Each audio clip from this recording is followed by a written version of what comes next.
বাংলাদেশের প্রাক্তন প্রধানমন্ত্রী শেখ হাসিনার ভবিষ্যৎ কি, এই নিয়ে এই মুহূর্তে জল্পনা চলছে গোটা ভারত জুড়ে এবং বাংলাদেশ জুড়েও।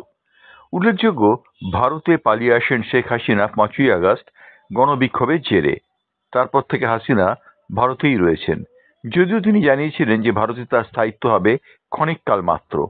কিন্তু শেষ পর্যন্ত অন্য কোনো দেশ তাকে রাজনৈতিক আশ্রয় দিতে রাজি না হয় শেখ হাসিনার পক্ষে সম্ভব হচ্ছে না ভারত ত্যাগ করা। তিনি নয়াদিল্লিতে তার মেয়ের কাছেই অবস্থান করছেন বলে জানা গিয়েছে। উল্লেখযোগ্য, বাংলাদেশের চাপ কিন্তু নিরন্তর ভারতের ওপর আসছে। মোহাম্মদ ইউনূস সরকার ইতিমধ্যেই ইন্টারপোলের সাহায্য নেবার কথা ভাবছেন হাসিনাকে হস্তান্তরের জন্য।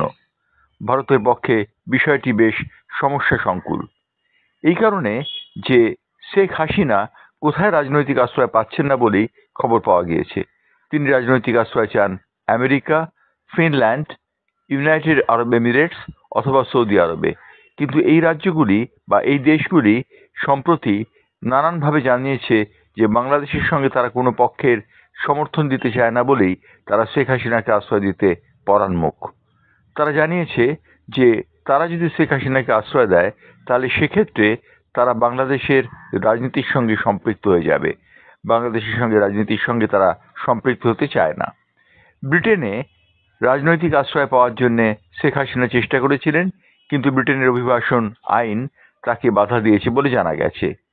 আমেরিকাতেও এই সম্পর্কিত আইনি জটিলতা থাকায় শেখ হাসিনার পক্ষে আমেরিকায় আশ্রয় গ্রহণ সম্ভব হচ্ছে না। এই অবস্থায় ভারতে তার অবস্থান রীতিমতো অনিশ্চিত। ভারত নিরন্তর চাপ খাচ্ছে বাংলাদেশের কাছ থেকে এবং ভারত বাংলাদেশের সম্পর্ক এক্ষেত্রে অবনতির কারণ বলে অনেকে মনে করছেন। সেই কারণেই শেখ হাসিনার ভবিষ্যৎ নিয়ে উদ্বিগ্ন সকলেই। বাংলাদেশের রাজনৈতিক পরিস্থিতি কি তার সম্পর্কে সম্যক ধারণা না থাকায় শেখ হাসিনা এই মুহূর্তে বাংলাদেশে ফিরে যেতে চাইছেন না।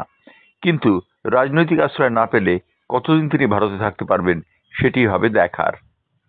ব্যুরো রিপোর্ট, জেসিস নিউজ।